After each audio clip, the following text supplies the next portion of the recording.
I'm thankful for a lot of things I got in life. I'm thankful for the great food and time with family yesterday. Thankful for each and every one of you that is here watching these videos, becoming a part of the community. I'm not very thankful for what might lie ahead in the NFC East.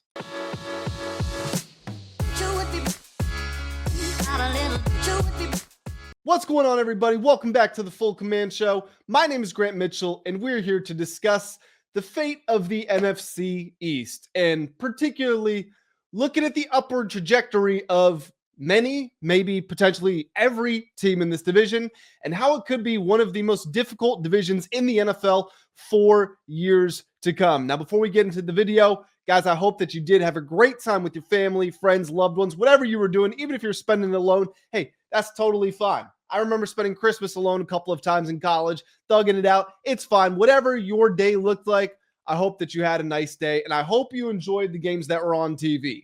This video is inspired by one of those games. If you are like me on the East Coast, probably most of us are, considering this is a Commanders channel. I know that we do have people all around the world.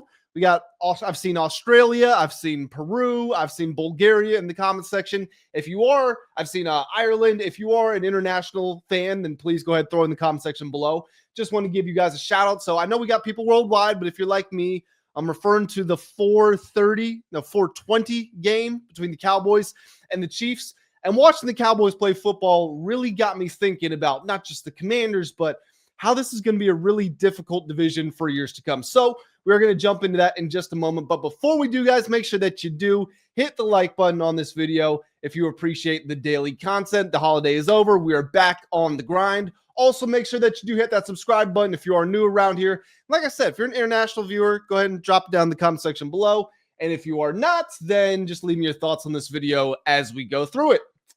So real quick, before we jump into until we take a step back and look at the rest of the division, quick news update for you here. So a lot of guys coming back from injuries. Drake Jackson was a limited participant at practice yesterday. Jaden Daniels was a limited participant. We've heard that the 21-day for Noah Brown is open. The 21-day for Will Harris is open. We also have Terry McLaurin saying that he is prepared to play and he will play as much as possible against the Denver Broncos. So welcome back, Mr. Terry McLaurin. Now, I know that Terry has been a very divisive figure in the Commanders community over the last, call it 5 months or so, 4, 5, 6 months, somewhere in that time frame. And we understand why. I'm not going to relitigate it. I'm not going to go back and talk about the whole contract dispute and everything like that. But Terry has been somebody who's had the fans 100% on his side no matter what. And all of a sudden, he's been a man under the microscope this season. So I don't know what the future holds for Terry. If the Commanders are able to get a valuable draft pick and a trade for him, heck, they might consider doing that. The problem is that even after the June 1st deadline, I think trading him would cost something like $29.5 million against the cap, unless you find a way to finagle the numbers and get it resolved elsewhere. But you would take a big hit that way. Terry's going to be 31 next season, and he's coming off the first real major injury of his career. So we don't really know what the future looks like with Terry. This final stretch of the season, and I get it, he's only going to play, if he plays all of the remaining games, he's only going to play 6 games. At least one of those is going to be with Mariota, potentially even more than that. So it's not that you're going to get the best representation of Terry, but you are going to see, does he still look explosive? Does he still have good hands? I saw a report that at practice the other day, he registered 21 miles an hour while making a catch. So sounds like the top speed is still there. All that stuff is good. We saw the nice catches that he made when he played against the Chiefs. But ultimately, we've got 6 games left to judge him and figure out what the future of this franchise, and specifically his future, is going to be. And that's a good segue into the main topic of today's video, which is just the general state of the NFC East right now. And watching the Cowboys, oh man, I hate to admit it. I can already imagine. I'm going to get torn to pieces in my comments for saying this. So I am prepared. Go ahead, guys. Do your worst. Do your worst. The Cowboys are a fun team to watch play football, man. They are. And I hate the Cowboys. A lot of you guys know this. Some of you might not, so this will be new to you. But so I went to school at Virginia Tech. I studied sports media and analytics. I've always been a massive, massive sports guy. I have the good old that boy nice sort of ball test. Like I can just watch him like, oh, wow, that was cool. And then I'm also a bit on the nerdier side. I like looking at the analytics and figuring things out. And I feel like what might separate me from some other people is I really like to blend both of those. I like to blend the analytics world with the eye test world. And that's, I don't know, that's just kind of what, again, I feel like that's just what makes me or gives me a unique perspective on certain things. But I say all this to say that I went to school because I wanted to be a sports journalist. That's what I wanted to do. And that's what I got an internship in. That's what I started my career working in. So watching the Cowboys, the fan part of me hates it.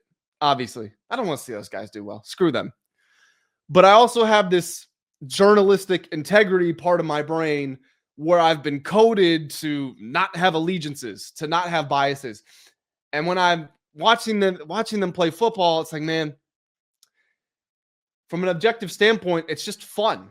And the reason that I want to talk about the Cowboys, and we will also talk about the Eagles, we will also talk about the Giants as well, but I just want to go through these teams and talk about, we know the Commanders are at a point in their franchise reboot where this is a very pivotal offseason, because at the end of the season, that will be 2 years. Heading into next year, you would expect a lot of the guys they've drafted to really start to develop, to really start to show if they are going to be central pillars on this team for years to come, or if it's time to move on, especially the first-year guys, your Shane Ristills, your Johnny Newtons, your players of that world, right?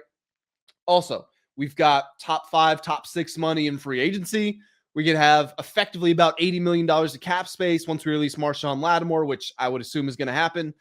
So a lot of new players coming in and out. I believe we've got it's either the most or the third most. I forget the number. It's either the most or the third most players out of contract at the end of the season. I think it is the most. So a lot of movement, a lot of young players fully transitioning and building for the future. Yes, we had success last year, largely unexpected. Short-term success was not in the it was not on the menu. It just kind of happened.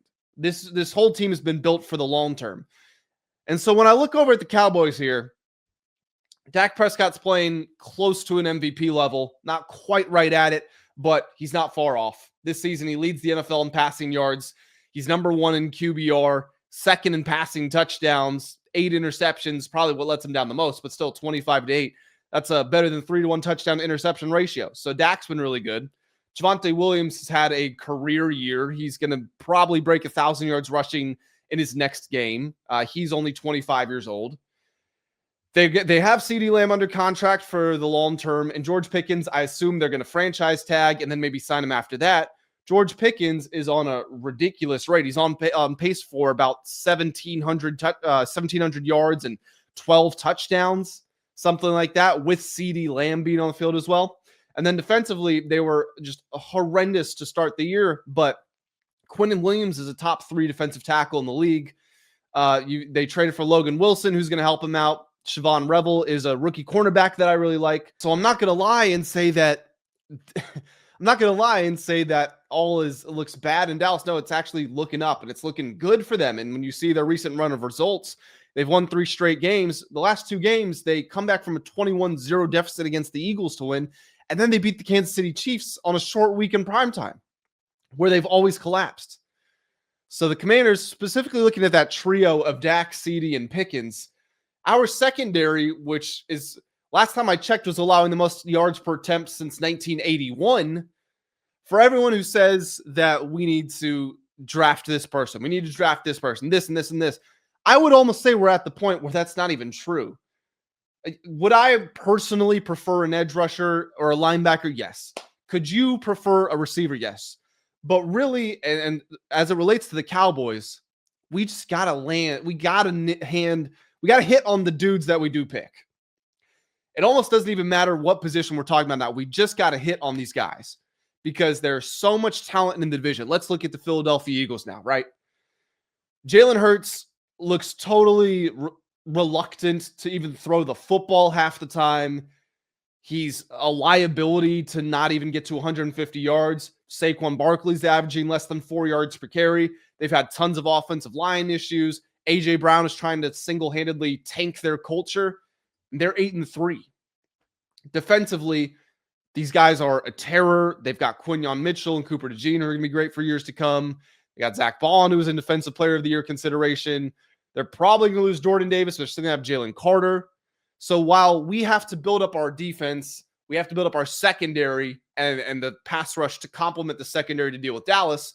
Well, we've also got to build the offensive line to deal with the Eagles, and we've got to have receivers that can win outside the numbers because Philly's secondary is so good. And then on the flip side of that, you got to build the trenches on defense as well because Philly's got that offensive line. Oh, and they have great receivers on the outside, so you also got to be able to hold up in pass coverage. And then with the Giants, we'll see what happens to Jackson Dart. He had to get checked for concussions 4 times in 7 games, and he just missed 2 games with concussions. Part of that, I think, is because Brian Dable is running him into the ground trying to save his job. But they're going to get another high draft pick after they just got Abdul Carter, who's not had a great rookie year, but is someone who I think can be phenomenal. Jackson Dart looks like he's going to be a really good NFL quarterback. I said Malik Neighbors already, right? If I didn't say Malik Neighbors, I think he's a top 5 receiver already. And then Scadaboo looks like he's going to be something as well. So they're not too far away. Shore up the linebackers, shore up the offensive line, and that's a really good team too.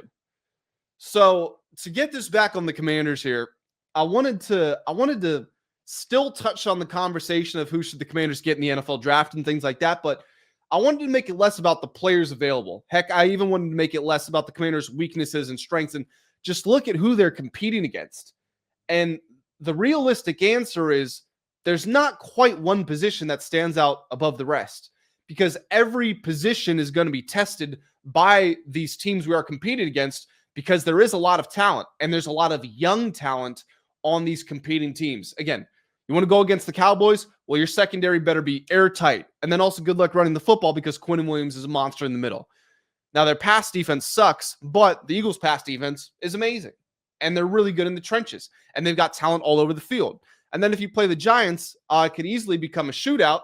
And if your offensive line isn't built, then they're going to get after your quarterback and they're going to get him on the ground because they have these great players. Plus, they have this top 3, top 5, whatever pick they're going to get in the upcoming draft. Do they use that on a left tackle? And now all of a sudden, are they protecting Jackson Dart? Who knows? And they've got the superstar receiver with Malik Neighbors. Again, I don't want to make this sound like I'm talking, I'm trying to say the Commanders are screwed for years to come. That's not at all what I'm saying because I still really like the process that Adam Peters is going through. He drafted the elite left tackle. You got the franchise quarterback. You drafted the first-round tackle to be on the other side. Okay, we're good. We're building up the base. If we look at this team, we're good on the quarterback, and then we're good on the offensive line. Not that there couldn't maybe be some upgrades, right? Like Tyler Biadasz has not had a great year. Who knows if Chris Paul is going to come back. But this unit is at least 4 of these 5 are going to be starters next year. The only one in question is Chris Paul, and I do think they will re-sign him. And so that offensive line, while you might not be completely sold, you are saying, yes, this is the unit going into next year, and that's what we're going to roll with. Basically, everywhere else on the roster, it's up for interpretation on how it's going to look. Are you going to get upgrades in free agency? Are you going to get upgrades in the draft? Don't know, but there's going to be a lot of changes. So really just a video I wanted to make just to think about how we stack up against the division because it seemed very obvious. Eagles were number 1. We were number 2, and that was it. No competition. Well, very quickly, things have started to change in the division. I still got all the faith in the world that we will get there and we will win this division in short order, but we do have competition. So make sure you guys go to the comment section. Leave me your thoughts on that below. What do you think, looking at our rivals, is the number 1 area we need to focus on? That is something that I'm interested to know. Guys, I'm going to head out of here. I appreciate you all joining me. I will catch you in the next one. Make sure you hit the like button, subscribe button if you have not already, and have a great day.